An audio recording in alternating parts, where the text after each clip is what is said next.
ओम शांति 26/9/2022। आज की मुरली चिंतन। रूहानी बाबा ने यह रुद्र ज्ञान यज्ञ रचा है। इस ज्ञान यज्ञ के रक्षक हम ब्राह्मण हैं। हम अभी गायन लायक बन रहे हैं, हमारी अभी पूजा नहीं होती। हम ब्राह्मणों में जब ज्ञान की प्रकाष्ठा होगी, अर्थात हमारे अंदर ज्ञान बहुत अच्छा होगा, तो हमारी स्थिति अचल अडोल होगी। किसी भी प्रकार के माया के तूफान हमें हिला नहीं सकेंगे। हमारी कर्मातीत अवस्था हो जाएगी। अभी ज्ञान की पूरी प्रकाष्ठा नहीं है, इसलिए माया के तूफान स्वप्न आदि आते हैं। ये युद्ध का मैदान है, इसलिए नई नई आशाएं प्रकट हो जाएंगी, परंतु हमें डरना नहीं है। शिव बाबा से श्रीमत ले आगे बढ़ते रहना है। गीत है तुम्हें पाके हमने जहाँ पा लिया। वैसे तो ये गीत हमने बहुत बार सुना है। लेकिन अब हमें इस गीत के अर्थ में टिकना है, क्योंकि अब हमें ज़िंदगी का लक्ष्य मिल गया है कि हम वेद के बाप से 21 जन्मों का वर्षा लेते हैं। शिव बाबा हमें 21 जन्मों का वर्षा देते हैं, फिर रावण हमसे ये वर्षा छीन लेता है। ये रुद्र ज्ञान यज्ञ किसी मनुष्य ने नहीं रचा, स्वयं परमपिता परमात्मा ज्ञान सागर शिव ने प्रजापिता ब्रह्मा द्वारा रचा है। दक्ष प्रजापिता द्वारा नहीं रचा है। उन्होंने फिर शास्त्रों में दक्ष प्रजापिता नाम रख दिया है। दक्ष प्रजापिता है भी नहीं, प्रजापिता ब्रह्मा है। बाबा कहते हैं शास्त्रों में जो लंबी चौड़ी कथाएं लिखी हैं वह भूलनी है, और मैं जो सुनाता हूँ वह सुनो। एक है मेटेरियलिस्टिक यज्ञ, जो एक है मेटेरियलिस्टिक यज्ञ जिसमें हम आहुति वगैरह डालते हैं फिजिकल, और एक है रूहानी बाप का रूहानी यज्ञ। मेटेरियलिस्टिक यज्ञ कुख वंशावली ब्राह्मण रचते हैं, और रूहानी यज्ञ शिव बाबा प्रजापिता ब्रह्मा द्वारा मुख वंशावली ब्राह्मणों से रचाते हैं। कुख वंशावली ब्राह्मणों द्वारा यज्ञ से कोई मनुष्य देवता नहीं बनता है। मतलब जो मेटेरियलिस्टिक यज्ञ है उसमें से कोई भी मनुष्य देवता नहीं बनता है, और वह कुख वंशावली ब्राह्मण रचते हैं। परंतु मुख वंशावली ब्राह्मण द्वारा रचे हुए यज्ञ से मनुष्य देवता बन जाते हैं। कुख वंशावली ब्राह्मण पुजारी बनते हैं, हम मुख वंशावली ब्राह्मण पुजारी नहीं बनते। शिव बाबा कहते हैं मैं आकर तुम आत्माओं द्रौपदी के पैर दबाता हूँ। उन्होंने अर्थात शास्त्र लिखने वालों ने फिर कृष्ण का रूप दे दिया है, अर्थात कृष्ण का रूप दिखा दिया है। अब शिव बाबा आकर हमें सब शास्त्रों का सार बताते हैं। वो सार सिर्फ हम मुख वंशावली ब्राह्मण बच्चे ही समझते हैं। श्री कृष्ण गीता के भगवान नहीं है, शिव बाबा गीता के भगवान है। ये बात हमें अपनी बुद्धि में पक्की करनी है।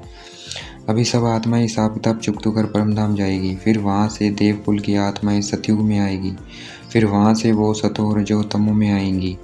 जैसे हर वस्तु जो हम देखते हैं वह नए से पुरानी हो जाती है, वैसे ये दुनिया भी नई से पुरानी हो जाती है। ये ड्रामा अर्थात सृष्टि चक्र 5000 वर्ष का है।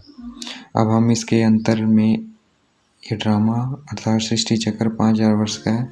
अब हम इसके अंत में खड़े हैं और इस अंतिम जन्म में बाप से वर्षा पाते हैं। हम आधा कल्प 21 जन्म लेते हैं क्योंकि आयु लंबी होती है, और आधा कल्प 63 जन्म लेते हैं क्योंकि आयु छोटी होती है। हम पावन से पतित बन जाते हैं। वहाँ आयु बड़ी होती है इसलिए जन्म कम होते हैं, यहाँ आयु कम है इसलिए जन्म ज़्यादा है। इस पढ़ाई में हमारी योग और पढ़ाई इकट्ठी है। हमें इस पढ़ाई में पढ़ाई के साथ पढ़ाने वाले को भी याद रखना है। ये टीचर कह रहा है मुझे साथ साथ याद रखो। गीता में लिखा हुआ है मामेकम याद करो। श्री कृष्ण का नाम डालने से सब गलत हो गया है, क्योंकि श्री कृष्ण को याद नहीं करना है, परमपिता परमात्मा को याद करना है। सन्यासी लोग श्री कृष्ण को नहीं ब्रह्म तत्व को याद करते हैं, परंतु ब्रह्म तत्व तो ये कह ना सके कि मुझे याद करो, मामेकम याद करो। शिव बाबा ब्रह्मा मुख द्वारा कहते हैं तुम मुझे याद करो। ये सारी पॉइंट्स बुद्धि में धारण करनी है, फिर समझानी भी है। शास्त्रों में एम ऑब्जेक्ट कुछ भी नहीं है, लोग सिर्फ सुनते हैं, उसका मनन नहीं करते हैं कि क्या ऐसे हो सकता है, सिर्फ सत करते रहते हैं। जैसे एक पंथ है राधा का स्वामी तो श्री कृष्ण हुए, परंतु श्री कृष्ण तो छोटे बच्चे हैं, वह राधा के स्वामी कैसे हो सकते हैं, क्योंकि दोनों कुमार कुमारी हैं। स्वयंवर के बाद जब दोनों की शादी होती है उनका नाम लक्ष्मी नारायण हो जाता है। तो लक्ष्मी के स्वामी हुए नारायण। छोटेपन में स्वामी नहीं कह सकते। शास्त्रों में सतयुग की बातों को आगे पीछे कर दिया है। उनको पता ही नहीं है कि राधे कृष्ण ही बड़े होकर लक्ष्मी नारायण बनते हैं। भक्ति मार्ग की बहुत बड़ी सामग्री है। ज्ञान में तो सिर्फ बीज एक परमपिता परमात्मा को जानना है। बीज को जानने से मनुष्य सृष्टि जाड़ का सारा ज्ञान बुद्धि में आ जाता है। सबसे ऊंचे से ऊंचा परमात्मा है जो परम धाम में रहते हैं। सूक्ष्म वदन में सिर्फ ब्रह्मा विष्णु शंकर है। ब्रह्मा विष्णु पुनर्जन्म में आते हैं, शंकर नहीं आते हैं। शंकर सूक्ष्म है, उन्होंने शिव और शंकर सूक्ष्म होने के कारण एक कर दिया, परंतु वे दोनों अलग अलग हैं, क्योंकि शिव बाबा ब्रह्मा द्वारा स्थापना, विष्णु द्वारा पालना और शंकर द्वारा विनाश करवाते हैं। ब्रह्मा सो विष्णु हो जाते हैं, क्योंकि ब्रह्मा सरस्वती लक्ष्मी नारायण बनते हैं। तत्वम, क्योंकि हम ब्राह्मण देवता घराने के हैं। शिव बाबा ही आकर हमें ये सब राज बताते हैं। बाकी ये सब बातें धारण जितना हम पुरुषार्थ करते हैं उस आधार पर होती है। रुद्र माला और विष्णु की माला गाई जाती है, ब्राह्मणों की माला नहीं गाई जाती, क्योंकि पुरुषार्थी हैं।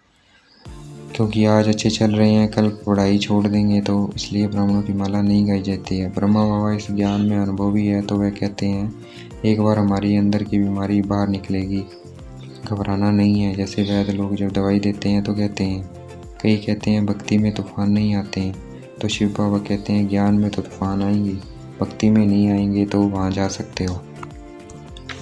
जो रोज़ मुरली सुनेंगे उन्हें धारणा होनी शुरू हो जाएगी। परमात्मा को क्रिएटर, डायरेक्टर और मुख्य एक्टर कहा जाता है।